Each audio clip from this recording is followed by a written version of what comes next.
প্রিয় শিক্ষার্থী, তোমাদের সবাইকে অনলাইন ক্লাসে স্বাগত জানাচ্ছি।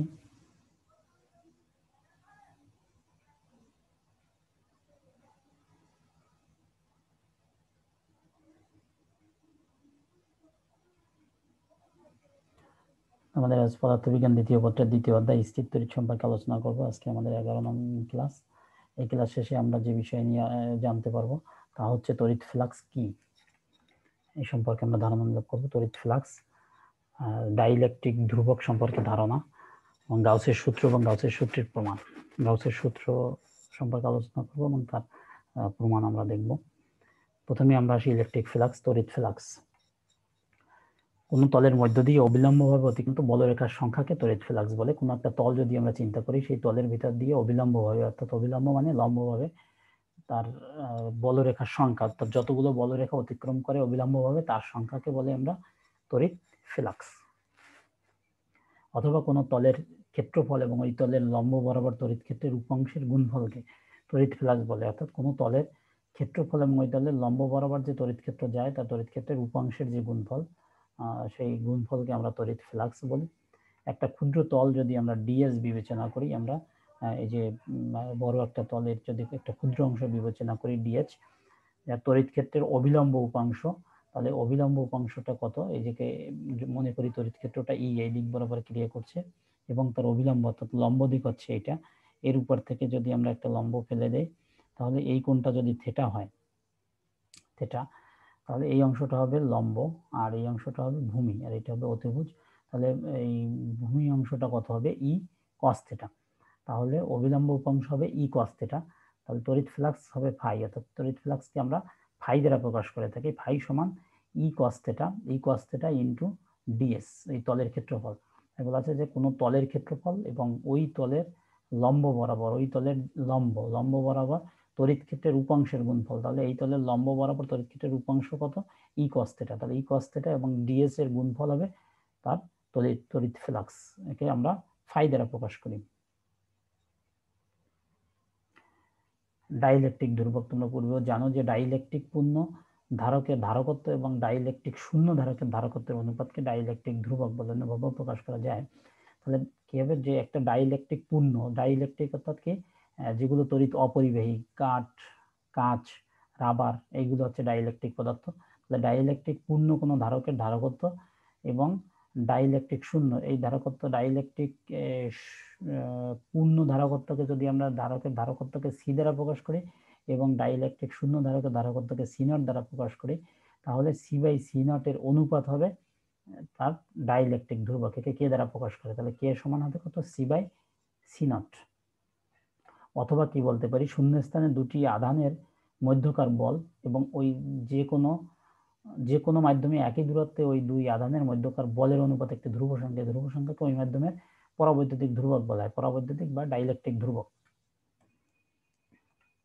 তাহলে কি হবে? এফ বাই এফ এম, অর্থাৎ যে কোনো মাধ্যমের হচ্ছে বল, মধ্যকার বল এবং শূন্য মাধ্যমের বল, এই দুইটার যে অনুপাত, এই অনুপাতকে আমরা পরাবৈদ্যুতিক ধ্রুবক বা ডাইইলেকট্রিক ধ্রুবক বলি। এখানে এফ হচ্ছে শূন্য স্থানে দুটি আধানের মধ্যকার বল এবং এফ এম যে কোনো মাধ্যমের একই দূরত্বে ওই দুই আধানের মধ্যকার বল, এই দুইটা আধানের বলের অনুপাতকে বলবো আমরা ডাইইলেকট্রিক ধ্রুবক।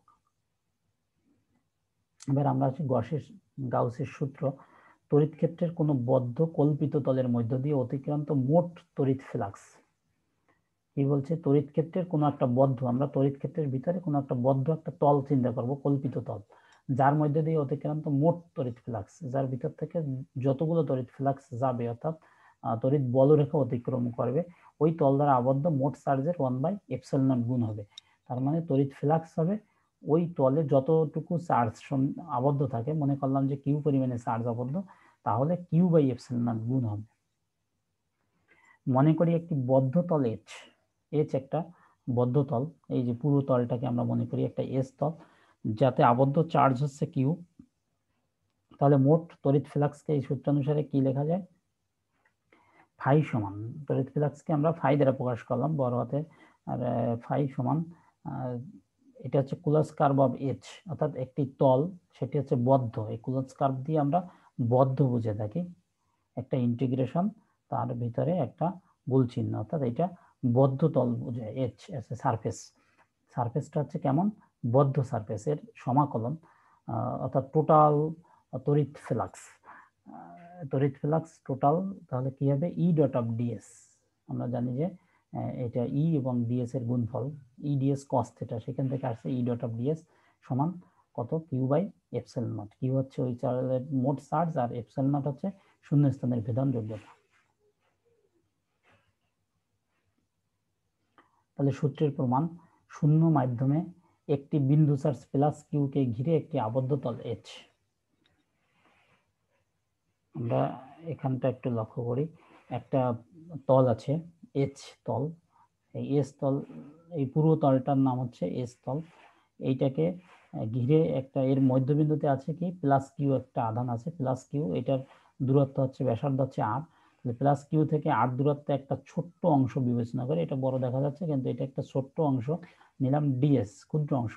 তাহলে এই ডিএস আর এখানে তার তড়িৎ প্রাবল্য ই ক্রিয়া করছে ডিএস এর ক্ষুদ্র তল বরাবর, অবিলম্ব বরাবর বাইরের দিকে, অর্থাৎ এই এবং ডিএস এর দিক হচ্ছে একই দিকে ক্রিয়া করছে।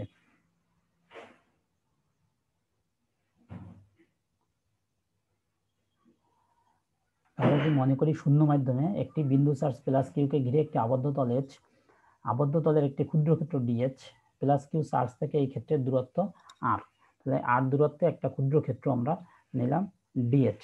তাহলে আর দূরত্বে তড়িৎ প্রাবল্য কত হবে, যেহেতু প্লাস কিউ চার্জ থেকে আর দূরত্বে, তাহলে তড়িৎ প্রাবল্য হবে 1/4 epsilon Q by R square. এই ক্ষেত্র প্রাবল্য ও ক্ষুদ্র ক্ষেত্রের মধ্যবর্তী কোণ হচ্ছে থিটা। তাহলে এই যে ক্ষেত্র প্রাবল্য ই এবং ক্ষুদ্র ক্ষেত্র ডিএস এর মধ্যবর্তী কোণকে আমরা ধরে নিলাম থিটা। তাহলে উক্ত ক্ষেত্রের মধ্যে দিয়ে অতিক্রান্ত তড়িৎ ফ্লাক্স, যেহেতু ক্ষুদ্র অংশ দিয়ে ডিএস নিয়েছি, তার তড়িৎ ফ্লাক্সকে আমরা ডি ফাই দ্বারা প্রকাশ করলাম। ডি ফাই সমান ই ডিএস কস থিটা সমান ই ডট অফ ডিএস। তাহলে সমগ্র বদ্ধতলের মধ্যে দিয়ে অতিক্রান্ত তড়িৎ ফ্লাক্সকে আমরা কি লিখতে পারি, ফাই সমান closed curve of H E dot of DH, বা ফাই সমান ইডিএস কস থিটা। ইর মানটা আমরা বসিয়ে দিলাম, ই সমান 1/4 epsilon nought Q by R square. তাহলে এখানে ধ্রুবক হচ্ছে কি, ধ্রুবক হচ্ছে কিউটা, যেহেতু চার্জ কিউ পরিমাণে নিয়েছে, কিউ ধ্রুবক, 4 পাই ধ্রুবক, আর এপসিলন নট হচ্ছে শূন্য স্থানের ভেদন যোগ্যতা, এটাও ধ্রুবক। তাহলে এই অংশটাকে আমরা ইন্টিগ্রেশনের বাইরে নিয়ে আসলাম, আর এখানে থাকে DS cos theta by R square. DS cos theta by R square, এটাকে আমরা ওমেগা দ্বারা প্রকাশ করি। ওমেগা হচ্ছে কেন্দ্রে উৎপন্ন ঘনকোণ, কেন্দ্রে উৎপন্ন ঘনকোণ, ওমেগা সমান 4 পাই, ওমেগা সমান 4 পাই, এটা হচ্ছে কেন্দ্রের ঘনকোণ, যাকে আমরা প্রকাশ করেছি কি দিয়ে, দেখো DS cos theta by R square, এই অংশটা দ্বারা আমরা প্রকাশ করেছি। আমরা যদি চিত্রটা একটু লক্ষ্য করি, এখানে চিত্রটা ভালোভাবে দেওয়া হয়নি। চিত্রটা যদি আমরা এখান থেকে কেন্দ্রে এই কিউ চার্জ যেখানে আছে, এই ডিএস অংশ থেকে যদি আমরা এই কেন্দ্র পর্যন্ত একটা অংশ আঁকি, দেখো এদিকে একটু লক্ষ্য করো, এভাবে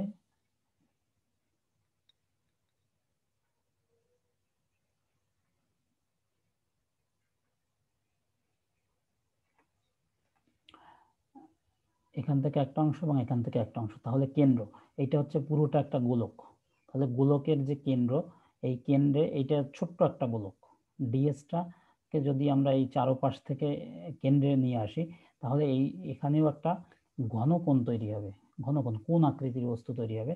তাহলে একটা গোলক, তার কেন্দ্রে এই যে কোণটা উৎপন্ন করবে, এই ছোট্ট কোণটার নাম হচ্ছে ডি ওমেগা, ক্ষুদ্র কোণ ডি ওমেগা, ঘনকোণ। আর সমগ্র তলে যে কোণটা করবে সেইটাকে বলছি আমরা ওমেগা। একটা ত্রিভুজের একটা বৃত্তের ক্ষেত্রে তার কোণ হয় কতটুকু, একটা পাই এবং আরেকটা পাই, 2 পাই। তাহলে একটা কেন্দ্রে তার বৃত্তের কেন্দ্রে উৎপন্ন করে 2 পাই কোণ। কিন্তু একটা গোলককে যদি আমরা 2 অংশে ভাগ করি, 2 অংশে ভাগ করলে এক অংশে হবে 2 পাই একটা বৃত্ত, আর এক অংশ আর একটা বৃত্ত 2 পাই। তাহলে একটা গোলকের কেন্দ্রে উৎপন্ন করে 4 পাই ঘনকোণ। তাহলে এই ঘনকোণটাকে আমরা লিখতে পারি 4 পাই হিসেবে। দেখো এখানে তাই 4 পাই লেখা আছে।